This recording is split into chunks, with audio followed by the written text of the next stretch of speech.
আসসালামু আলাইকুম রহমতুল্লাহ। আমি ফজরের নামাজ পড়ে হাঁটছি, তো ভাবলাম আপনাদের সাথে একটু একটা বিষয় শেয়ার করি। সেটা হচ্ছে যে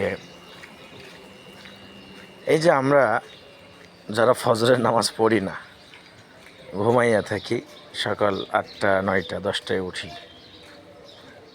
বিশ্বাস করেন আপনি যদি ফজরের নামাজটা পড়েন, ফজরের নামাজ পড়লে দেখবেন অন্যরকম একটা ভালো লাগে। ফজরের নামাজের পর যদি আপনি একটু 10 মিনিট হাঁটাহাঁটি করেন, তো দেখবেন কি যে একটা শান্তি। এটা আপনি যদি নামাজ না পড়েন তাহলে আপনি বুঝবেন না। যারা নামাজ পড়ে, ফজরের নামাজ যারা পড়ে, তাদেরকে আপনি জিজ্ঞেস করবেন ফজরের নামাজের পর কেমন লাগে। সবাই কিন্তু বলবে অনেক ভালো লাগে। তো আপনি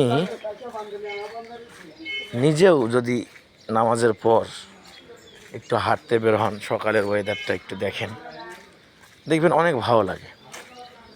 এই জন্য আমরা যারা নামাজ পড়ি না, অলসতা করি, দেখেন নামাজ পড়েন, নামাজের পর একটু হাঁটেন, দেখবেন ভালো লাগবে ইনশাআল্লাহ।